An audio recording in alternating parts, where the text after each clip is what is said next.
Ooh! Ooh, it's down to this. Ooh!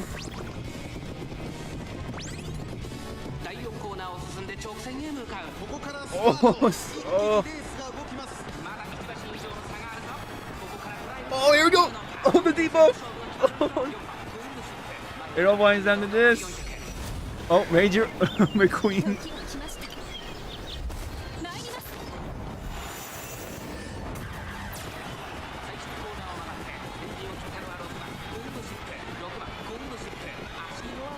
Oh, come on. Come on. Oh. Damn it. We were so close. Ooh, man. That's it. That's all she wrote.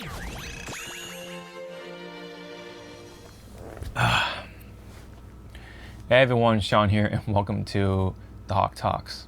Today I wanted to sit down and talk about the mobile game Uma Musume that's been like hot off the press and still hot up to this point. And it's been getting a big resurgence for the mobile game, of course. The game is still going, of course, in Japan, with characters like Still in Love being a really popular hit and all that fun stuff. I think the game itself is really cool for what it is. There's a lot to talk about for the game itself, including like how much attention to detail they put into designing the Umas, right? The Uma Musume themselves. You know, each horse has a very fascinating backstory, and they actually carry that over to these anime characters, these anime avatars essentially that represent these horses. But we're not here to talk about that exactly. I'm here to talk about specifically the Gemini Cup and sort of my feelings, why the Gemini Cup is the Gemini Cup and such like that, and maybe my philosophy going forward. So first off, Uma Musume has been a pretty big hit, like I said, and you know, we all got to sort of like learn about how the game works. But then, of course, there was the Tourist Cup. All right, it was all right. You know, it was a medium race. I managed to get by with just a bunch of B ranked Umas for the Open League side of things, and I got second.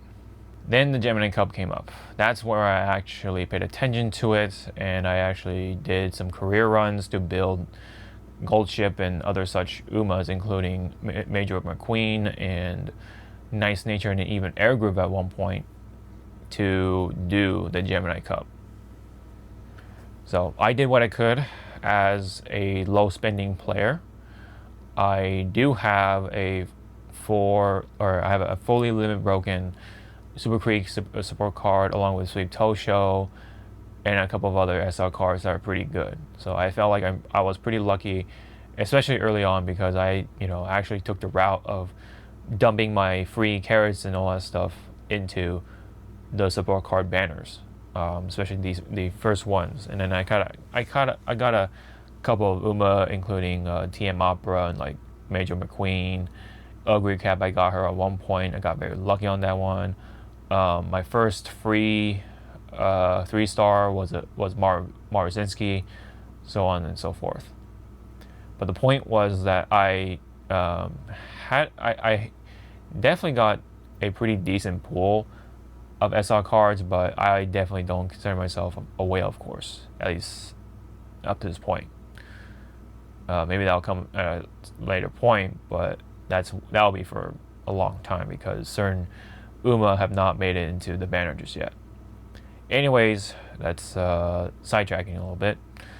There was a lot going on, and there are three reasons at least as to why the Gemini Cup was brutal, and a lot of people have either quit or felt really bad or very disappointed with themselves, you know.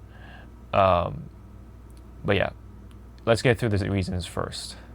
First reason, kind of obvious, is that Gemini Cup is a long race, and I mean a long boy. It is a 3,200 meter race. It's a really long one. And I don't think there will be a long one for a long time. In fact, even if we go to the next long race, I don't think that one is just as long as this one. I think the max longest one is 3,600, but I don't know if we'll see that anytime soon. I don't think so anyway. It's just a long race, and it requires quite a bit to even stand up to the chance of getting through Gemini Cup and get a decent prize out of it.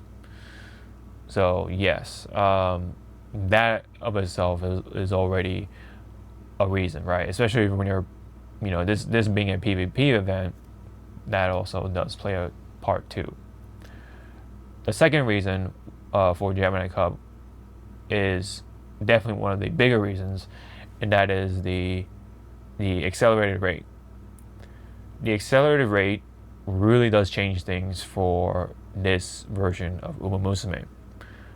Being a global player is very different from being a JP player, right? And other versions and stuff like that. The JP side of things, got to experience it nice and slow. I believe Gemini Cup didn't even come in till 6 months after the game released, back around 21-ish, right? I think it was, or is that 21 or 22? Anyway, they had a whole 6 months to kind of play around with it, get to understand the game. Of course, the Gemini Cup itself, I think, was announced sometime in between, and there was actually only at most a couple of months to prepare for it. But for us, the global players, we only had, I think, 4 months? So a whole 2 months, right? And it wasn't even until at some point they actually announced the Gemini Cup and we only had so much to prepare for, right? So the accelerated rate really made things more difficult for us, that much more difficult for us. And on top of that, because everything is accelerating, we don't get to pool our resources that much longer in between the banners. These banners were just popping up pretty fast, right? With the UMAs and the support cards, we only had so much in between each time. So that also made things harder. It also makes things harder to pick your UMA to go for, especially the stuff coming up, right? We have Summer Marzinski. We just got Hishi Amazon coming out. At some point, it's going to be Manhattan Cafe and then Ogre Camp Christmas. And of course, that's just the UMA alone. You have also the support cards. You have a new scenario coming up at one point, and there are cards for that to make that scenario a lot easier if you can manage to get a lot of those copies. So there's just a lot to it, that alone. With the gacha stuff alone, it's really brutal in that one, in that sort of isolated part for UMA. So the accelerated rate, on top of the resources that we are lacking by the time the Gemini Cup was coming up, also made things a lot harder. The third reason is kind of like this weird double-edged sword, depending on how you look at it, is of course the knowledge.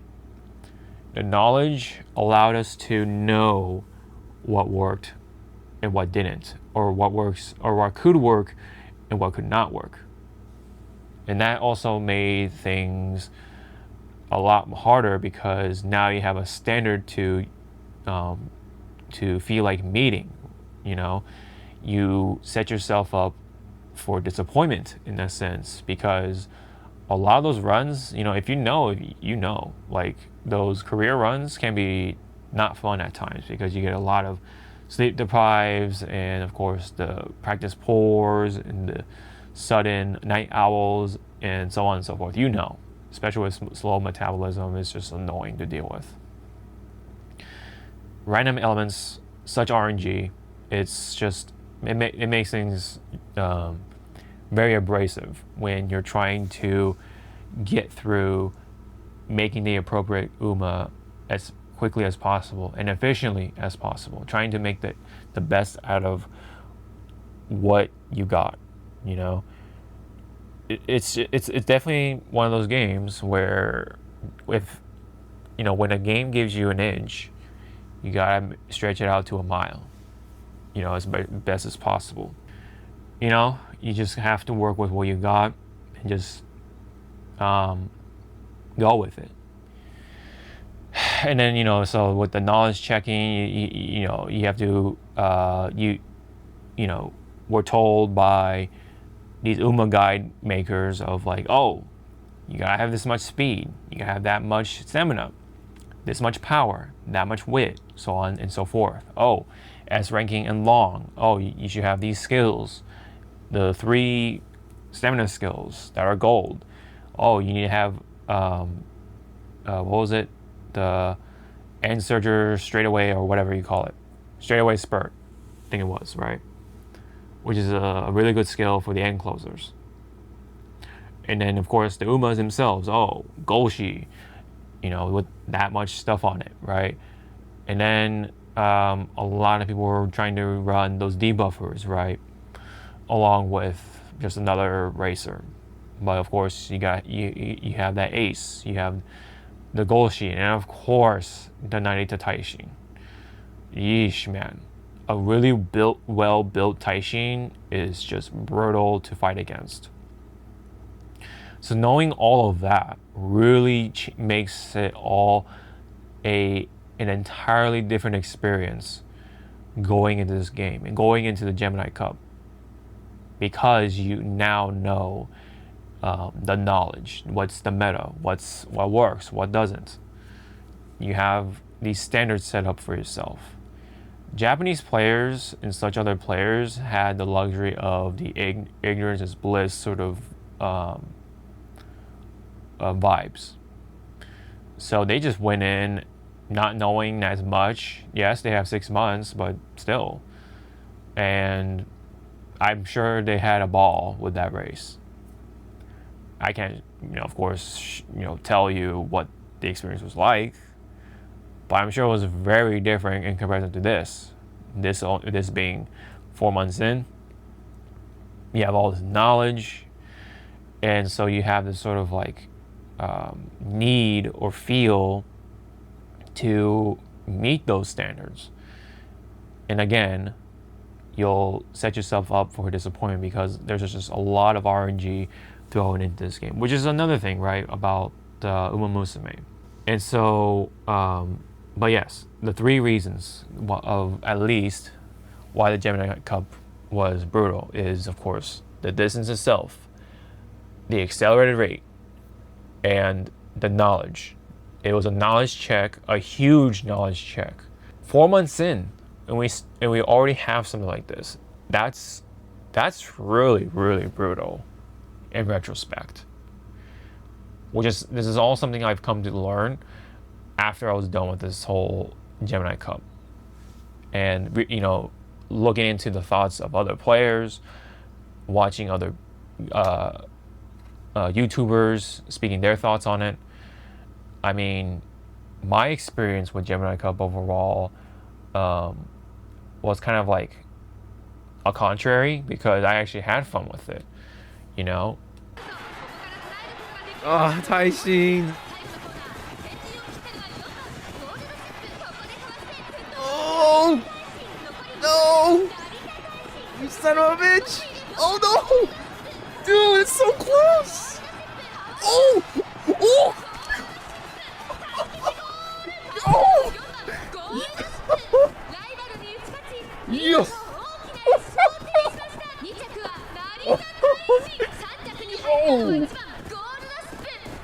Do you see that? Because I'm someone, while I do love the Uma Musume franchise, I do like the game, and in fact, it's my second favorite gacha game, and Zenless Zero being my first right now when it comes to these gacha games. I went in with the mindset of like, you know what? Oh well, this is what I got. I'm just gonna let it roll, right? See how it goes. Not, and I poured a decent amount of hours into my Gemini Cup racers, and I still got Group A second place after all that. And I will say with full confidence that I did not have the best build. My goal sheet did not even have straightaway spurt, or whatever you call it. She had the 3 stamina skills. She had like at least 1,000 speed and whatever, almost 900 or close to 1,000 stamina, and so on and so forth. And still, after all that, of course, I still got second place after all that. My air groove was just like a run-of-the-mill debuffer. My Major McQueen, even more than that, like even more run-of-the-mill. Like, she just did not win any of her runs except for one. She got first place in one race. Otherwise, a lot of podium finishes, but never podium finishes, and so on and so forth. But yeah, I got my fair share of getting my ass whooped, especially with people who have a really well-built Narita Taishin. This was my first time getting into Graded League, and I definitely saw the sharks, the whales, the monsters in that event. As someone who played Tourist Cup in Open League with a bunch of ragtag Umas and still getting second in Group A. So far I felt like I've been incredibly lucky. I feel like I scraped by in both of those cups. But maybe that says something, right? Maybe it says that you shouldn't sweat so much about these cups, especially in this one. The one that's coming up, which is the Cancer Cup, ironically. But yes, the Cancer Cup is going to be a mile race, so it's not going to be as brutal in a sense. But you definitely want to make the most of what you're doing if you're planning to take part of that race. But for me, I just play it for the rewards. I just play it just for that chance of winning big in the Graded League. And you know what? I got the second place prize. That's good, enough for me, because that's a free 10 pull. Now, yeah, of course, I always would like to ask for more, but it is what it is. But the fact that I won second with, these Umas that I built, and I'm not like a whale, I'm not someone who like spent 120 hours on that section alone. I've poured 120 hours on Uma Musume as a whole, but someone told me that they've spent a lot of hours when I was streaming this too. They said that they poured this many hours, that was way more than mine, and they still got third. And this person had 4 stamina skills. Not 3, not 2, 4. And only 1 activated in that one race, And that's the thing about these kinds of races, right? And this applies to real life too. There's a lot of RNG involved. There's a lot of these random chances and random things that can happen that could make or break your experience. This game is really just so polarizing. You could have the most reasonably built team, whether you're a whale or not, but you still have a chance to get fucked. Now, yes, of course, there are exceptions always. Your experiences will be different because, of course, it's an RNG game. It's just random. You could be the lucky guy, you could be the most unlucky guy. You know, it's an individual experience. No experience is going to be like one-to-one the same. You'll have similar experiences, sure, but, for the most part, it's just going to be a little different for everybody. So it was really fascinating to see because I felt like, again, I was lucky because someone like Red New, which is someone I watch for for his Uma guides, right? And people like him, you would see like, okay, they're the experts, they know this and this and that. Their information seems to be very conclusive and like it makes sense. So you see them as like the person to sort of set your expectations, right? And sort of set your standards, meet your standards to theirs, kind of, at least, and try to match it with your Umas with theirs. But Red New's race was also the same, right? Brutal. And he lost in Group A at third.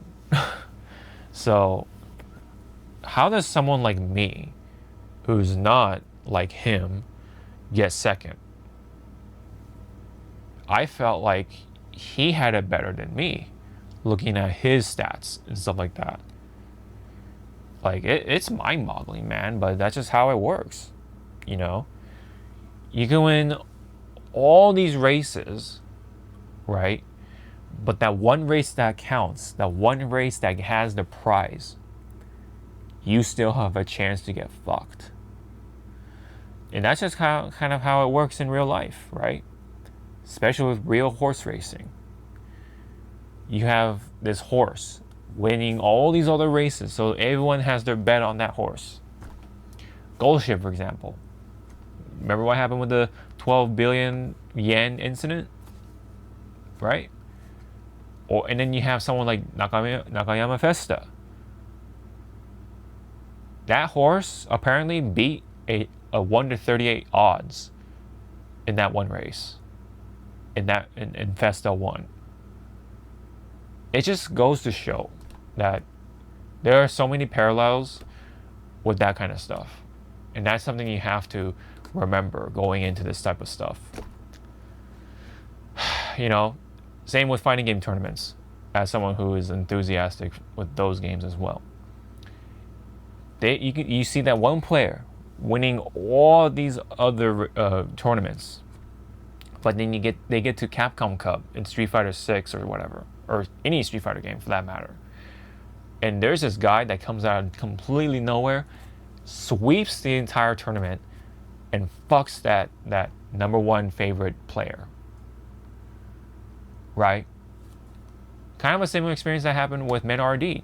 He was that guy. He was that player that came out of nowhere and beat Tokido. He took that cup away from Tokido. Not to try to make him into a villain or anything like that, but it happens. Same with Rice Shower, taking away the opportunity on Mihono Bourbon. You see what the game does? You see what Uma Musume does? It teaches you some horse racing history in a very visually appealing way. Anyway, the whole point of this game is that it's all RNG, right? This whole thing is like a pachinko machine. I've been saying that throughout my streams with Uma Musume. And I say pachinko machine, not just like a slot machine or whatever, because pachinko machines, you see it, right? You see these pegs, you see these obstacles that for the balls to get through, and it's always gonna land in a different hole, right? Not always, but you know what I mean. There's a chance for these balls to land in the hole this many times, but there's also that other hole as well you don't want to go into. And in fact, there are a lot of parallels, right? Because you got the knob, you got the crank, and then when you turn it at a certain point, a lot of those balls will go into the best multiplier, most likely, and then you put the piece of paper in there to shove it in there, and so that it holds that crank, and you're on auto run, baby. That's what it is. That's the parallels in real life, and that's what these games have sometimes. That auto run. Art is such a funny imitation of life, you know. But anyway, Uma is like that. You know, all that stuff, and taking all that into consideration, I would say, taking away from this whole Gemini Cup situation, you just have to play to have fun. Like, I know the meta can be fun to an extent, you know, and it feels good to hit those stats, but this is, you know, games shouldn't be, especially video games or whatever, like, man, I wouldn't let yourself sweat 24/7 or a lot of times. It's okay to sweat here and there, right? You know, and you know, if you're exercising, that's fine. That's completely fine, of course. But for video games, man, to sweat like that, yeah. Especially with Uma Musume, it's not healthy. Like, just stick with what you got and make the most of it, right? There is a point, of course, where the whales are going to win most of the time. They're better off, of course. But even whaling in this game doesn't pay off all that much, I feel. So you could do it if you want, just to have like that collection, of course. But in terms of like winning, you still have that chance to get fucked. You know, you pour all in that money and you get that much, you know, and then all that for that one potential loss in the Gemini Cup, like that. Yeah, you're gonna be setting yourself up for massive disappointment. So, to wrap up the video, yes, the Gemini Cup was a really brutal knowledge check for 3 reasons at least. The race itself, of course, is a long one of the longest ones ever, and it just comes out as the second cup, right? That's already brutal itself. The accelerated rate, of course, it comes out in 4 months after instead of the 6. That's also really brutal. On top of that, the resources, right? That's also a big one, a big part of it. We only had so much to go off of, especially those cards. Third reason is the knowledge. Now you have the knowledge, so therefore there is a knowledge check, and so therefore you have standards to meet, you have a goal to meet, and therefore you're setting yourself up for potential disappointment, especially when you go into the races. So this was a make or break for a number of people, man. And I saw it. I even saw something in my comments on my stream. You know, it really paints a perspective on what those people went through. And of course, like I said, Red knew, man. He sounded disappointment, man. He just sounded so down from racing in the Gemini Cup and finishing at 3rd. You know, after all of that, dude. There were some things, like maybe for me, personally, I should have gone for 2 stamina skills and then just try to get as many velocity skills as much as possible for my goal sheet. But then, you know, and of course my McQueen didn't have enough speed, so there you go. So on and so forth. There's a lot of that, you know, like I look at like the people who got 1st place or 2nd place also, and look at like their stats, and it's like, oh, I could have put wit, you know, I tried to go for more wit, but you know, they had like low wit and they still won the race. So it's like, wow, you know, maybe wit isn't what it's all whipped up to be. I could be wrong on that.